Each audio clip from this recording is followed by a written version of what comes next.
Hey everyone, welcome back. हाजिर हूँ आपके लिए लेकर व्हाइल यू वर स्लीपिंग के ड्रामा एक्सप्लेनेशन का थर्ड पार्ट। अगर आपने इसके पहले और दूसरे पार्ट को अब तक नहीं देखा है तो उसका लिंक डिस्क्रिप्शन बॉक्स में मौजूद है, आप वहां से जाकर उन्हें चेकआउट कर सकते हो। एंड इसके आगे आने वाले पार्ट को भी देखने के लिए प्लीज अभी चैनल को सब्सक्राइब कर लीजिए एंड बेल आइकन को भी प्रेस कर लीजिए ताकि आप उन वीडियो को भी देख सको। इस पार्ट में कई सारे राज खुलने वाले हैं तो प्लीज आप इसे एंड तक जरूर से देखना। तो चलिए पार्ट 3 की शुरुआत करते हैं। अब हम देखते हैं कि माइक को काफी गुस्सा आता है। अब वो न्यूज में सामने आकर कहता है कि एडम को जी चैन ने छोड़ दिया है और एडम ही किलर है। मेरे पास ये सारे सबूत भी हैं जो आप लोग ले सकते हो। सेकंड पार्ट के एंड में हमने देखा था कि होंगजू को एक बुरा सपना आता है, जी चैन को किसी ने चाकू मार दिया। और अब हम देखते हैं कि होंगजू उठ जाती है, वो जी चैन के घर जाती है। जब वो जी चैन के घर में आकर उसकी शर्ट को ढूंढने लगती है जो उसने सपने में पहन रखा था। जी चैन कहता है आखिर हुआ क्या है। तभी होंगजू रोने लगती है और कहती है मैंने सपने में देखा तुम्हारा बहुत खून बह रहा है और तुम्हें किसी ने चाकू से मारा। अब वो उसे चुप कराता है। जब होंगजू थोड़ी शांत होती है तो उसे सब कुछ डिटेल में बताने के लिए कहता है जिससे कि वो उसका सपना बदल सके।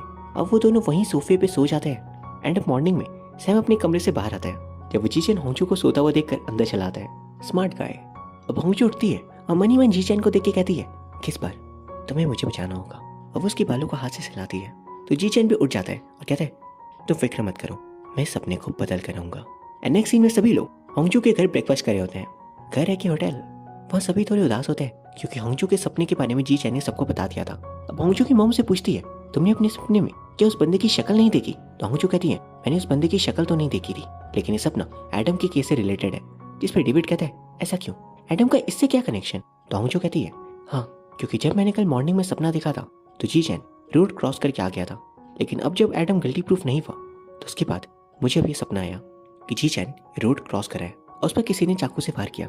वहीं हम देखते हैं जी चैन को चीफ का कॉल आता है और वो बोलते हैं क्या तुमने न्यूज़ देखी। तो जी चैन बोलते नहीं, लेकिन क्यों। तो वो बोलते हैं जल्दी टीवी ऑन करो।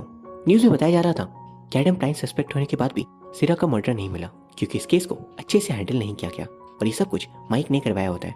अब न्यूज़ में ये बोला जाता है कि केस फिर से रीओपन होगा और इस पर अच्छी तरह से इन्वेस्टिगेशन की जाएगी जिससे पता चल सके कि खूनी या आखिर मर्डर या आखिर किलर है कौन, जिससे पता चल सके कि आखिर ये मर्डर एडम नहीं किया है। अब जी चैन को सोशल मीडिया में काफी ज्यादा हेट मिल रही थी। अब सोशल मीडिया में सभी लोग जी चैन से बहुत नाराज होते हैं कि वो भी एडम से मिला हुआ है। एंड वहीं अब जब सैम स्कूल आता है तो उसके फ्रेंड्स भी उसे बुली करने लगते हैं कि उसका भाई एक बहुत ही बुरा प्रोसिक्यूटर है जो अच्छा नहीं है।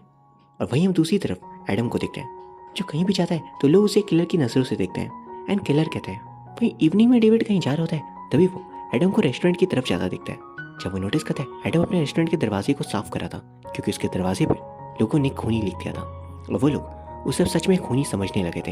एडम ने ब्लैक कलर के कपड़े पहने होते हैं और होंगजू के सपने में वो बताती है कि जिस आदमी ने सब कुछ किया वो भी ब्लैक कलर के कपड़े पहना हुआ था और डेविड को शक होने लगा था। अब वो उसके पास आके कहता है कि मुझे खुशी है कि तुम छूट गए। एडम गुस्से में कहता है छूटने का फायदा क्या, मैं तो बदनाम हो चुका हूँ, लोग मुझे पसंद नहीं करते, सब मुझे खूनी समझते हैं। इस बात पर डेविड का शक और भी ज्यादा बढ़ने लगता है। अब जी चैन फिर से इन्वेस्टिगेशन करने के लिए ऑफिस आता है और इस बार वो सीरा की मेट को इन्वेस्टिगेशन के लिए बुलाता है। जी चैन उससे कहता है कि मुझे बताओ सीरा का बिहेवियर कैसा था। तो मेड उन्हें बताती है कि सीरा काफी अच्छी लड़की थी, वो मुझसे इतना काम भी नहीं करवाती थी और मैं सिर्फ खाना बनाती थी और कपड़े एंड घर की थोड़ी बहुत साफ सफाई। सीरा ने एक रोबोटिक वैक्यूम क्लीनर भी रख रखा था जो पूरे घर की सफाई करता था। और यही हमें सीरा का मर्डर सीन दिखाया जाता है जिसमें सीरा की डेथ हुई थी और वो एक्चुअली एक नेचुरल डेथ होती है और जो ट्रायंगल का निशान बना होता है वो उसी रोबोटिक वैक्यूम क्लीनर ने बनाया था। उसके बाद वैक्यूम क्लीनर बिल्डिंग से नीचे गिर जाता है और एक बच्चा उसे उठा लेता है एंड डस्टबिन में डाल देता है। अब जी चैन को सारी कहानी समझ में आ जाती है कि एक एक्सीडेंटल डेथ है, लेकिन चीफ कहते हैं कि हमें तो कोई रोबोटिक वैक्यूम क्लीनर वहां पर मिला ही नहीं। तभी वहां की एक एम्प्लॉय कहती है कि आप लोगों ने घर के बाहर चेक किया था।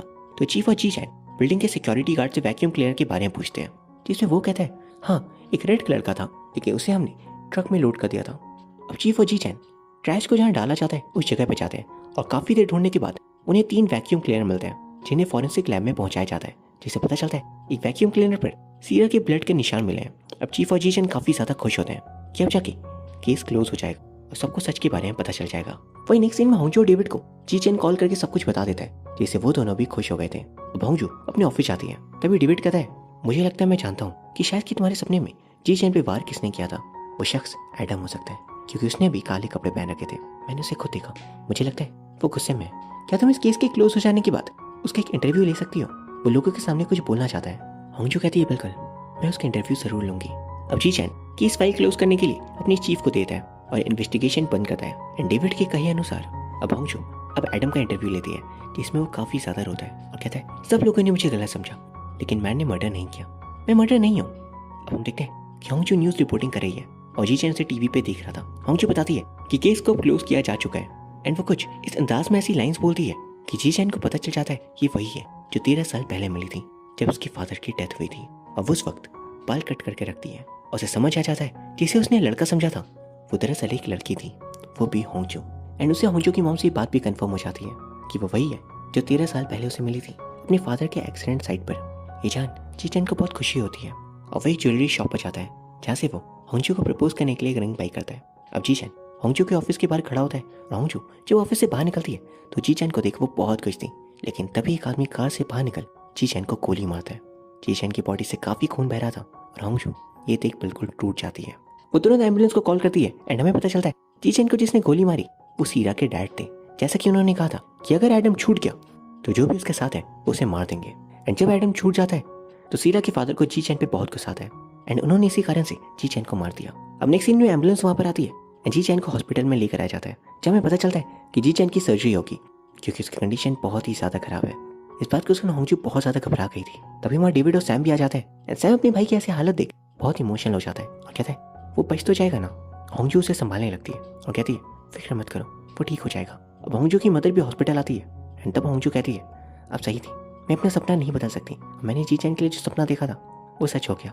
उसकी मॉम से चुप कराती है एंड तभी डेविड आता है और कहता है जी चैन की सर्जरी काफ़ी ज़्यादा अच्छी गई और वो थोड़े ही दिनों में होश में आ जाएगा। इससे होंगजू और सभी को बहुत रिलीफ मिलता है, लेकिन ऑलरेडी काफ़ी ज़्यादा स्ट्रेस होने की वजह से वो बेहोश हो जाती है। अब जब होंगजू दोबारा होश में आती है तो उसकी मॉम कह रही थी जी चैन अब ठीक है, तुम पहले ब्रेकफास्ट कर लो और उसके बाद तुमसे मिल लेना। अब वो अपनी मॉम के साथ ब्रेकफास्ट करती है और तभी उसकी मॉम से कहती है एक बात बताओ जी चैन को तुम्हारा निकनेम कैसे पता। तो होंगजू भी हैरान थी। अब उसकी मॉम उसे एक बॉक्स देती है और कहती है ये कल मुझे सैम ने तुम्हें देने के लिए कहा था, मुझे लगता है ये बॉक्स जी चैन तुम्हें देना चाहता था। जब होंगजू बॉक्स खोलती है तो उसमें रिंग और वही 13 साल पुराना नोट था, जिसे देख होंगजू को भी समझ आने लग जाता है कि जी चैन वही लड़का है जो उसे 13 साल पहले मिला था। अब नेक्स्ट सीन हम सीरा के डैड को देखते हैं जो कैंसर की लास्ट स्टेज में है और एक बेड पर लेटे हुए हैं। उन्हें हॉस्पिटल में एडमिट किया जाता है। नेक्स्ट सीन हम देखते हैं कि होंगजू जी चैन से मिलने हॉस्पिटल जाती है और वहाँ जी चैन थोड़ा ठीक हो चुका था। अब वो दोनों हॉस्पिटल से बाहर वॉक करते हैं या जी चैन उससे पूछता है क्या तुम्हें रिंग वाला बॉक्स मिला। तो होंगजू कहती है हाँ वो मुझे मिल गया। जी चैन कहता है उसमें एक नोट भी था, क्या तुमने वो नोट देखा जिसे तुमने मुझे 13 साल पहले दिया था। क्या मैं तुम्हें याद हूँ, हम 13 साल पहले भी मिले थे और फिर अलग हो गए। लेकिन होंगजू उससे कहती है मुझे माफ़ करना, लेकिन मुझे 13 साल पहले का कुछ भी याद नहीं कि हम दोनों मिले थे। ये सुन जी चैन बहुत उदास होता है एंड कहता है ऐसा हो ही नहीं सकता, मैं अभी तक तुम्हें नहीं भूला और तुम वो दिन भूल गई, झूठ बोल रही हो, तुम वो दिन नहीं भूल सकती। अब होंगजू नेक्स्ट डे फिर से जब उसे मिलने आती है तो इस बार जी चैन उसे फिर वही बात पूछता है और कहता है सच बताओ तुम्हें ये सब कुछ याद है ना। तो होंगजू बात को बदलने लगती है, लेकिन जी चैन भी अपनी बात पर अड़ा था तो वो उसे बता देती है कि हाँ मुझे वो सब कुछ याद है, मैं उस दिन को कैसे भूल सकती हूँ। वो दिन मेरी जिंदगी का बहुत ही हार्ड डे था। मेरे फादर की मौत हो जाने की वजह से मैं काफ़ी ज़्यादा गुस्से में थी, मुझे उस एम्प्लॉय को मारना था और जब तुमने उसे पानी से बचाया तो मैं तुम्हें भी वहाँ छोड़कर भागने वाली थी, लेकिन जब मैंने तुम्हें बाहर निकाला तो मुझे लगा कि तुम मर चुके हो और मैं बहुत बुरा फील कर रही थी।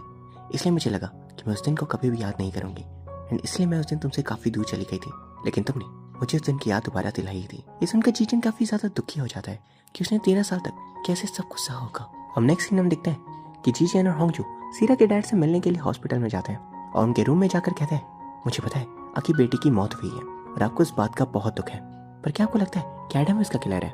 पर ऐसा नहीं है, आप गुस्से में हो इसलिए आप उसे मारना चाह रहे हो, पर एक बार सोच के देखिए आपकी बेटी के केस में इन्वेस्टिगेशन करते वक्त हमें और भी लोग मिले जिनसे हमने बात की और जो आपकी बेटी के आसपास रहते थे। उन्होंने बताया कि आपकी बेटी बहुत अच्छी थी, उसका नेचर भी अच्छा था। खुद एडम ने भी इन्वेस्टिगेशन में बताया कि आपकी बेटी बहुत ही हम्बल थी। तो अभी बताओ उसे कोई क्यों मारेगा और कोई उसकी जान क्यों लेगा। इस बात को सुन सीरा के पेरेंट्स रोने लग जाते हैं एंड अब हम देखते हैं कि जी चैन अभी पूरी तरह से ठीक नहीं है, लेकिन फिर भी वो अपने कपड़े चेंज करने होंगजू से मिलने जा रहा है। पर काफ़ी ज़्यादा बारिश हो रही थी एंड बाहर होंगजू अम्ब्रेला लेकर खड़ी होती है। जी चैन कहता है तुम्हें पता था क्या मैं तुमसे मिलने आ रहा हूँ। तो होंगजू कहती है मुझे सपना आया था कि तुम मुझसे मिलने आ रहे हो और तुम मुझे ढूंढ रहे हो, लेकिन मैं तुमसे नहीं मिल रही होती हूँ, इससे तुम बारिश में भीगते हो। जिस पर जी चैन कहता है तो क्या तुम मुझे मिली। वो कहती है हाँ तुम मुझे मिले थे, लेकिन तुम काफ़ी ज़्यादा भीगने की वजह से तुम बीमार हो गए थे, इसलिए मैं यहाँ पे अम्ब्रेला के साथ तुमसे मिलने आ गई। तो जी चैन उससे कहता है क्या फिर तुमने सपने में मुझसे कुछ बोला या नहीं। वो कहती है तुम मुझे 13 साल पहले जो कुछ हुआ उसके बारे में बता रहे थे और कह रहे थे कि 13 साल पहले जिस दिन तुमने फील किया था वो मैंने भी किया था। जी चैन कहता है हाँ, मैंने भी उस दिन जब एम्प्लॉय को डूबते देखा तो मुझे भी उसे बचाने का मन नहीं था और मुझे भी उस पर बहुत गुस्सा आ रहा था, लेकिन मैंने उसे बचाया और उस दिन को मैं उसके बाद तुम्हारी वजह से भूल नहीं पाया। अब विजीचन उसे पूछता है, तो क्या तुम सपने में और भी कुछ देख पाती हो? वो कहते हैं, हाँ, मुझे सपने में कुछ लोग बोल रहे थे कि जो कुछ हुआ तुम उसे अवॉइड मत करो और तुम मेरे बारे में फील करते हो। तो जीचन कहता है, तुमने उसका क्या जवाब दिया? तो होंजू जीचन को किस कर लेती है। इसका मतलब जीचन के लिए होंजू को भी वो सब चीज़ें सेम फील करती थी जो जीचन करता है। अब नेक्स्ट सीन हम देखते हैं कि माइक से मिलने के लिए एक बुक राइटर आया हुआ था। वो माइक से बोलता है, अभी हाल ही में मेरी एक बुक की पब्लिकेशन पार्टी थी जिसमें काफ़ी लोग आए हुए थे। वो मेरी काफ़ी तारीफ कर रहे थे, लेकिन थोड़ी देर बाद हमें पार्टी में दिखाया जाता है जहाँ होंजू भी इवेंट को कवर करने के लिए आई हुई थी। तभी माहौल अचानक गर्म हो जाता है। वहाँ पर बुक राइटर जो थे वो एक प्रोफेसर होते हैं, उनका नाम था मैन। अब उसका स्टूडेंट उनकी तारीफ की जगह उनकी बुराई कर देता है और कहता है, ये प्रोफेसर कोई काम नहीं करते और अपना काम हम स्टूडेंट से करवाते हैं और बिना किसी गलती के हमें मारते हैं। ये सब सुनकर मैन को काफ़ी गुस्सा आ जाता है और उस स्टूडेंट को कुछ लोग पकड़ लेते हैं और वो प्रोफेसर उसे बहुत मारते हैं। वो अचानक गिर जाता है एंड एलिवेटर स्पेस में उसे एक बच्चे ये सब करते देख लेते हैं। वहीं प्रेजेंट में माइक बोलता है, अगर मुझे अरेस्ट किया जाए तो मेरा केस तुम्हें हैंडल करना होगा। वहीं नेक्स्ट सीन में हम जीचन को देखते हैं कि अब वो ठीक हो चुका है, अब वो डिस्चार्ज हो रहा था। उसे लेने के लिए सैम, होंजू और डेविड आए होते हैं। वो लोग हॉस्पिटल से जा रहे होते हैं तो उन्हें एक बच्चा दिखता है जो बेहोश होकर जमीन पर गिर गया था, जिसे देख वो उसे डॉक्टर के पास लेकर आते हैं। डॉक्टर ने बताते हैं कि इस बच्चे का लिवर फेल हो गया और वो पिछले 5 सालों से यहाँ इलाज करवाने के लिए आता है। उसको बचाने के लिए हमें ऑर्गन ट्रांसप्लांट करवाना होगा, लेकिन उसके लिए कोई ऑर्गन डोनर नहीं मिल रहा। इस बात को सुन वो काफी उदास हो जाते हैं। वहीं नेक्स्ट सीन में स्टीव को देखते हैं। स्टीव वही लड़का है जिसे प्रोफेसर ने मारा था। वो हॉस्पिटल में और एडमिट है। उसे देखने के लिए प्रोफेसर मैन आते हैं। उन्हें पता चलता है कि वो जिंदा तो है, लेकिन अब शायद ही वो उठ पाए। ये सुन के प्रोफेसर काफी खुश होते हैं क्योंकि उनका राज अब राज ही रहेगा। नेक्स्ट सीन हम देखते हैं कि होंजू जीचन को अपने घर पे रखने के लिए कहती है क्योंकि वह भी खुद से खाना नहीं बना सकता, इसलिए वो उसे अपने घर पे ले जाती है। वहीं हमें पता चलता है जो बच्चा उन्हें मिला था वो मिस सुन का होता है, जो जीचन की एक कलीग है। वहीं दूसरी तरफ स्टीव के फादर को डॉक्टर बताते हैं का बेटा काफी बहादुर है, जो ऑर्गन ट्रांसप्लांट करवाना चाहता है जिससे किसी की जान बच सके, क्योंकि वो खुद नहीं उठ सकता। तो हम उसको ऑर्गन ट्रांसप्लांट कब करवाएं? जिसमें स्टीव के फादर कहते हैं वो काफी बहादुर है, तो आप उसका ट्रांसप्लांट उसके बर्थडे के दिन ही करना। और वहीं अब हम मिस सन को देखते हैं। नर्स उन्हें बता रही थी कि आपकी बेटी के लिए ऑर्गन डोनर मिल गया, जिससे आपकी बेटी की जान अब बच पाएगी। वहीं डेविड एक सपना देखता है कि जीचन स्टीव का केस लड़ता है और हार जाता है और इस वजह से डिप्रेशन में चला गया था और अपनी जॉब वो छोड़ देता है। एंड सपने में देखकर डेविड काफी ज्यादा परेशान हो गया था। वह होंजू देखती है कि जीचन स्टीव का केस जीत जाता है, लेकिन ऑटोप्सी करवाने की वजह से वो अपना ऑर्गन डोनेट नहीं कर पाता, जिस वजह से कई लोगों की जान चली जाती है और जीचन खुद को इसके लिए ब्लेम करता रह जाता है। एंड इसके रिजल्ट में वो डिप्रेशन में चला गया था। अब वो अपनी जॉब भी छोड़ देते हैं। अब होंजू जब उठती है तो वो काफी ज्यादा परेशान होती है।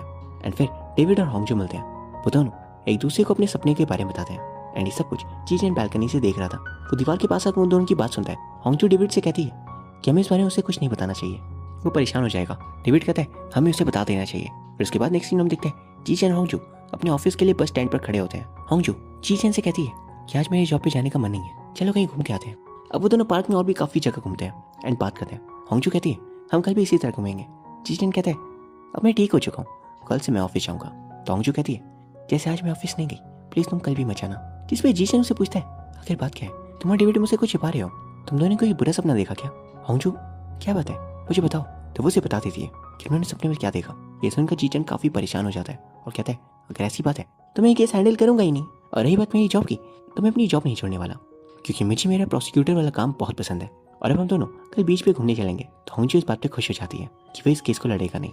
वही दोनों नेक्स्ट मॉर्निंग बीच में जाने के लिए बस स्टैंड पर खड़े होते हैं। जीचन को अपने बीच पे जाने का मन नहीं करता क्योंकि वो अपना केस हैंडल करना चाह रहा था। वो अपनी जॉब को फर्स्ट प्रायोरिटी देता है, इसलिए होंजू भी उसकी बात समझती है और कहती है तो ठीक है तुम जाओ, जो होगा हम उसे बाद में देख लेंगे। नेक्स्ट सीन में देखते हैं मिन को वो बच्चा मिल जाता है जिसे उसने स्टीव को मारते हुए देखा था। वो बच्चा वहां से भागने लगता है। मिन उसका पीछा करते हैं, तभी वहां पर डेविड आ जाता है और मिन को पकड़ लेता है। अब जीचन भी स्टीव का केस हैंडल करने लगा था। वो समझ आता है कि केस नॉर्मल नहीं है, जरूर किसी ने उसे मारा है। तभी डेविड को उसे कॉल आता है और वो जीचन को बताता है कि उसने मिन नाम के आदमी को पकड़ लिया है और वो उसे सस्पेक्ट लग रहा है। अब जीचन स्टीव को ऑटोप्सी और ट्रांसप्लांट साथ में करवाता है एंड ऑपरेशन काफी अच्छी तरह से हो जाता है। वही फिर जीचन स्टीव का केस लड़ता है और ये प्रूव कर देता है कि अफसर ने उसको मारा था और वो बच्चा अपनी गवाही भी देता है जिसे प्रोफेसर मिन को मारते हुए देखा था। एंड इसी के साथ जीचन केस को सॉल्व कर देते हैं और मिन को अरेस्ट कर लिया जाता है। वो ये देख काफी खुश होता है एंड होंजू और जीचन बीच पर घूमने के लिए जाते हैं एंड वहां पर वो बहुत खुश थे कि आखिर उन्होंने अपने सपने को चेंज कर दिया। और इसी के साथ इस ड्रामा की एक्सप्लेनेशन का थर्ड पार्ट खत्म हो जाता है। आई होप आपको ये कहानी पसंद आ रही होगी क्योंकि इसका अगला पार्ट और भी ज्यादा इंटरेस्टिंग होने वाला है। उसे देखने के लिए प्लीज चैनल को सब्सक्राइब करके बेल आइकन प्रेस कर लीजिए एंड इस वीडियो को भी लाइक कर दीजिए। Thank you very much for watching. See you soon.